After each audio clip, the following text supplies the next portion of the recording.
Aspect de la société arabe pré-islamique. Nous parlerons brièvement des conditions socio-économiques ainsi que des aspects moraux qui caractérisaient cette partie du monde avant la venue de l'islam. La condition sociale. Il existait différentes strates sociales qui se distinguaient nettement les unes des autres par leurs habitudes et coutumes. Au sein de la noblesse, le statut de la femme dénotait un haut niveau d'estime à son égard. La femme jouissait d'une liberté considérable et ses décisions l'emportaient quasiment toujours. Elle était tellement respectée que les épées étaient dégainées et le sang coulait pour empêcher toute atteinte à son honneur. Elle pouvait faire la paix, comme la guerre. Néanmoins, ces privilèges mis à part, le système familial arabe était entièrement patriarcal. Le mariage de la femme ne pouvait se conclure que sous la haute autorité de ses tuteurs et elle n'avait le droit de ne rien faire sans leur ordre. Il y avait parallèlement à ces milieux sociaux privilégiés des sphères où l'immoralité et la prostitution faisaient des ravages. Abu Daoud a rapporté d'après Aïcha radiyallahu anha qu'il y avait en Arabie pré-islamique 4 catégories de mariage. La première était analogue aux procédures de mariage de l'époque actuelle, c'est-à-dire qu'un homme donnait sa fille en mariage à un autre homme après qu'une dot ait été fixée et acceptée. La deuxième catégorie se présentait ainsi.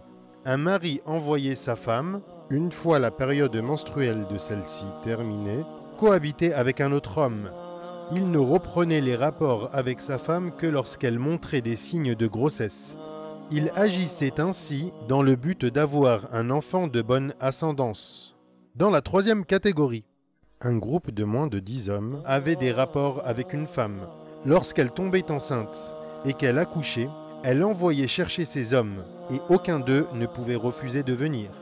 Elle leur disait « De vos rapports avec moi, voici le fruit, cet enfant est le tien », en désignant l'un d'entre eux à qui la paternité de l'enfant était ainsi attribuée. Dans la quatrième catégorie, une prostituée avait des rapports sexuels avec plusieurs hommes. Une fois qu'elle donnait naissance à un enfant, elle rassemblait les hommes en question et invitait un physionomiste qui, s'appuyant sur les traits du nouveau-né, désignait le père. Celui-ci prenait ensuite l'enfant et le déclarait comme étant son enfant naturel. L'islam abolit toutes ces formes de mariage, excepté celles correspondant au mariage islamique actuel. Lors des guerres tribales, les vainqueurs faisaient prisonnières les femmes des vaincus et avaient commerce avec elles. Mais les enfants issus de ces rapports étaient à jamais déshonorés. Les Arabes d'avant l'islam ne s'imposaient aucune limite quant au nombre d'épouses.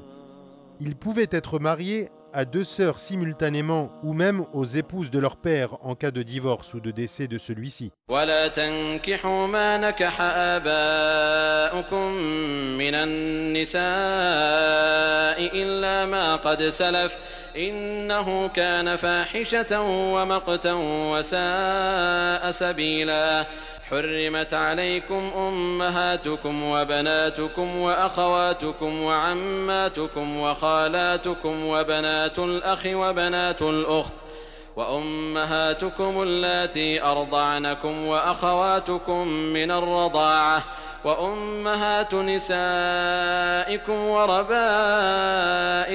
اللاتي في حجوركم من نسائكم اللاتي دخلتم بهن فإن لم تكونوا دخلتم بهن فلا جناح عليكم وحلائل أبنائكم الذين من أصلابكم وأن تجمعوا بين الأختين إلا ما قد سلف إن الله كان غفورا رحيما.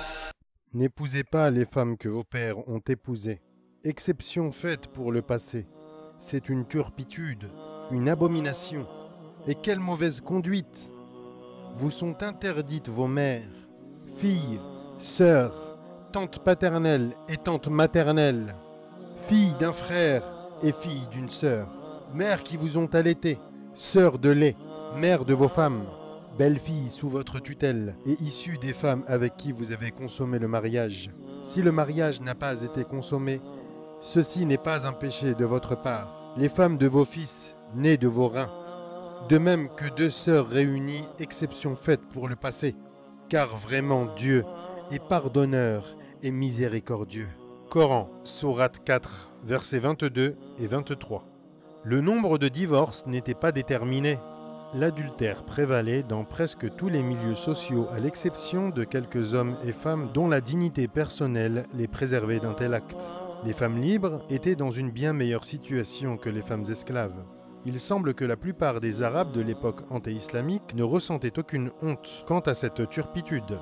Ainsi, Abu Daoud a rapporté qu'un homme vint trouver le prophète sallallahu alayhi wa sallam et dit « Ô envoyé de Dieu, un tel est mon fils. Il est le fruit d'un rapport que j'ai eu avec une esclave dans la période pré-islamique. » Le prophète sallallahu alayhi wa sallam rétorqua alors « Pour un musulman, il n'y a pas de réclamation recevable en ce qui concerne les affaires antérieures à la révélation de l'islam. L'enfant est attribué au lit conjugal dont il est issu, et la lapidation est le sort du fornicateur. Dans le domaine des relations entre père et enfant, il y avait des paradoxes, et la vie quotidienne en Arabie offrait des contrastes lugubres. En effet, alors que certains Arabes aimaient tendrement leur progéniture, les autres enterraient leurs filles vivantes par crainte de la honte ou tuaient leurs enfants mâles par crainte de la pauvreté.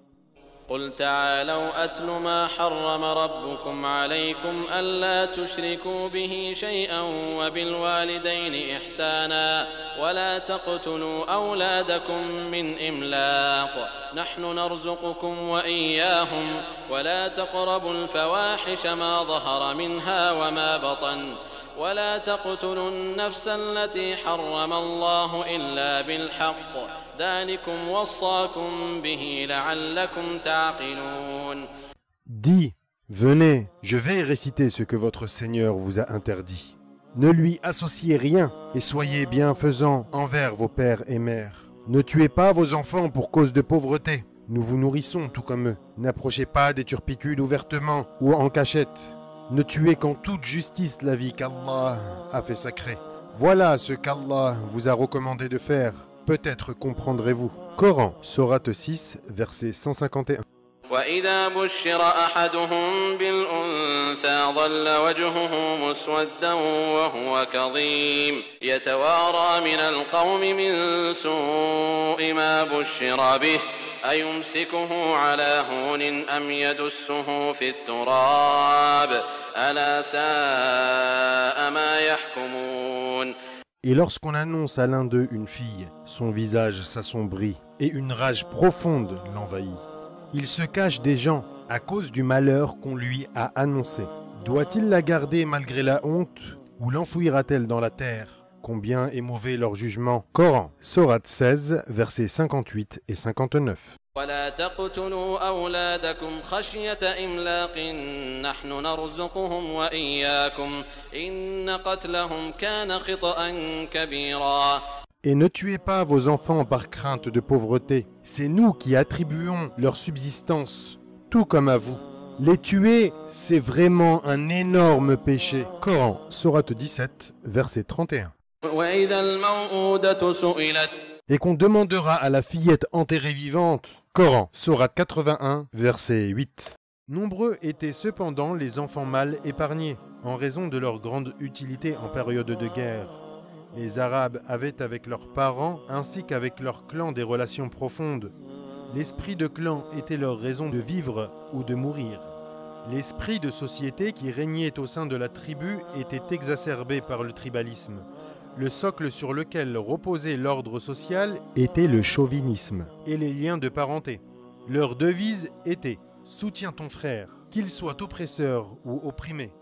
Ils étaient ainsi étrangers au principe islamique qui stipule que l'aide apportée à un oppresseur consiste à dissuader celui-ci de commettre son agression.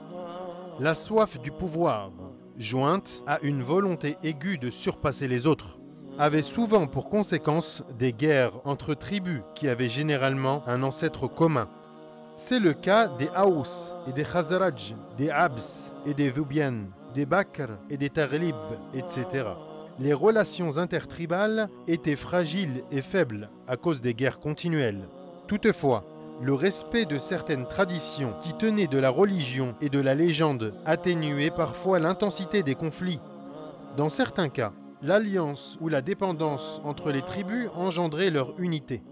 La venue des mois sacrés, Muharram, Rajab, Dhul Qa'dah, Dhul Hijjah, où étaient suspendues les hostilités, leur procurait une occasion de gagner leur vie et de coexister pacifiquement. Pour résumer la situation sociale en Arabie à cette époque, nous pourrions dire qu'elle était au plus bas. Les ténèbres de l'ignorance dominaient et les superstitions avaient le dessus. Les gens vivaient une vie comparable à celle des bestiaux. Et la femme était considérée comme une marchandise, voire parfois comme un être inanimé. Les liens communautaires étaient coupés.